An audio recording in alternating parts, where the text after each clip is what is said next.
Қайырлы күн, құрметті оқырман және желі пайдаланушылары. Өңіріміздегі талантты, дарынды балалардың өнерлерін насихаттау мақсатында, сондай-ақ Кидстар жобасы аясында өңіріміздегі оқушылар арасынан суырылып шыққан қазақ тілі, қазақ әдебиеті пәнінің жеңімпазы, Жамбыл ауданы Айша Бибі орта мектебінің 10 сынып оқушысы Жамалбек Мерей Бақтиярқызымен сұхбаттасатын боламыз. Ендеше бізбен бірге болыңыздар. Бүгін бізде қонақта жас айтыскер, көркем сөз шебері, яссауи оқуларына қатысып, республика байқауынан 2 орын алған Мерейлі өмір деген өлең жинағының авторы, облыстық Абай оқуларының 2 орын иегері, Төлеген оқуларының 1 орын иегері және де көптеген жарыстарға қатысып, жүлделі болып жүрген Жамалбек Мерей. Қош келдің, Мерей. Сәлеметсіздер ме? Осылай шақырып отқандарыңызға рахмет. Қош көрдік. Рахмет.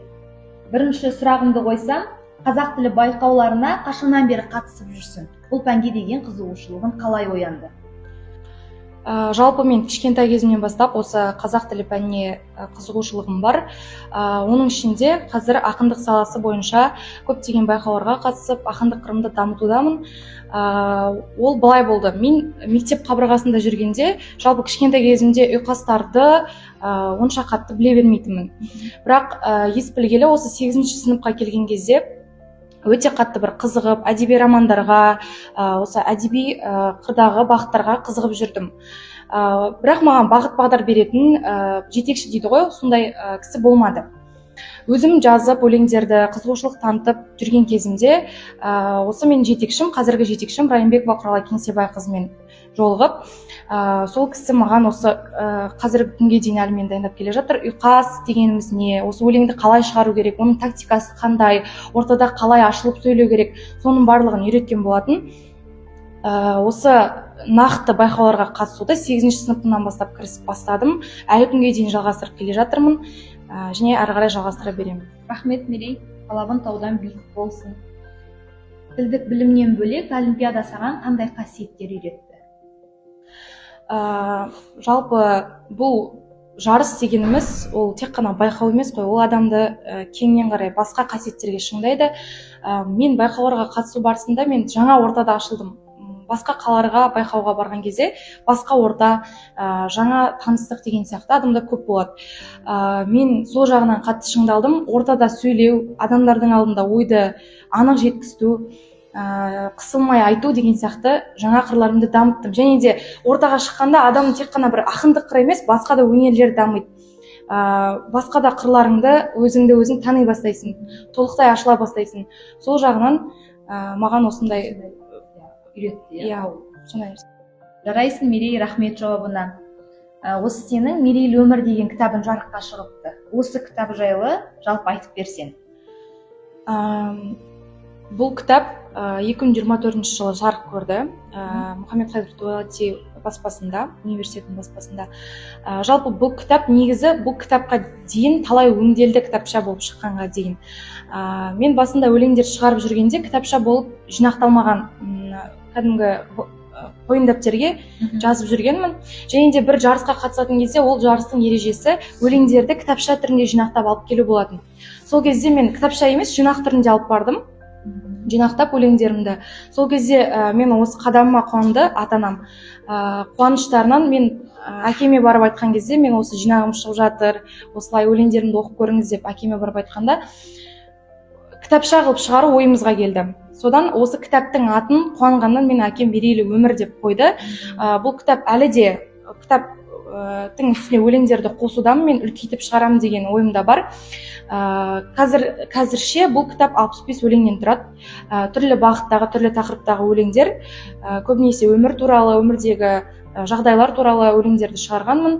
Және де ерекше айта кететін жайт, бұл кітаптың алғы сөзін біздің қазағымыздың қаймағы Күләш Ахметова апамыз жазған болатын.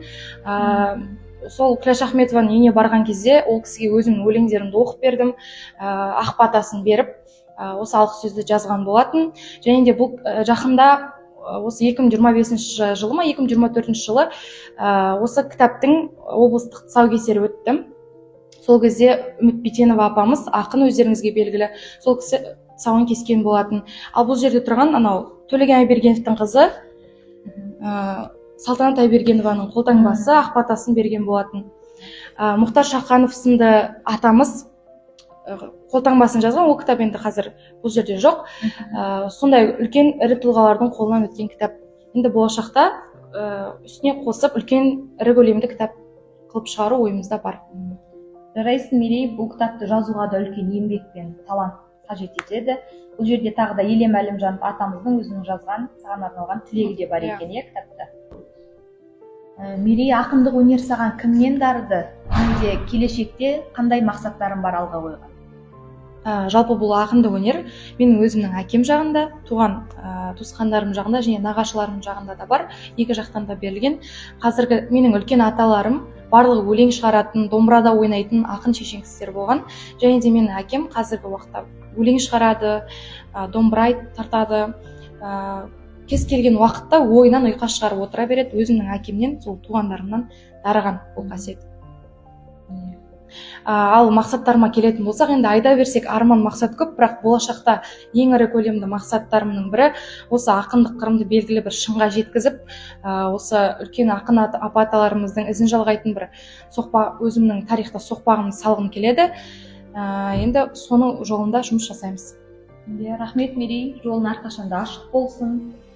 Енді соңғы сауалымды қойсам, өзіңнің жалпы өнерлерің көп екен. Кітапханаға қаншалықты жиі барасың, қандай кітаптарды көп оқисың, қай жанрдағы кітаптарды? Мен жалпы кітапханаға жиі барамын. Бізде мектепте де кітапхана бар, осы Қонаев кітапханасы, басқа да кітапханалар бар. Мен өзім жиі келем кітапханаға, және де көбінесе жаңағы айтып өткенімдей мен әдеби жанрдағы кітаптарды оқығанды жақсы көрем, және де өлең түрінде жазылған. Мына жерде тұр ғой, Шәкәрім Құдайбердіұлы атамыздың Анық пен Танық кітабын мен бастан аяқ оқып жаттап шыққан болатынмын. Осындай өлең түрінде жазылған кітаптарды, әдеби жанрда жазылған кітаптарды көптеп оқимын, және сол жанрлар маған ұнайды. Өзіме көп нәрсе аламын десем болады. Рахмет Мерей, жауабына толыққанды жауап ала алдық. Уақытыңды бөліп, ойыңмен бөліскеніне рахмет. Алдағы жарыстарда саған тек қана сәттілік тілейміз. Алар асуларың көп болсын. Сіздерге де көп рахмет осылай шақырып отқандарыңызға.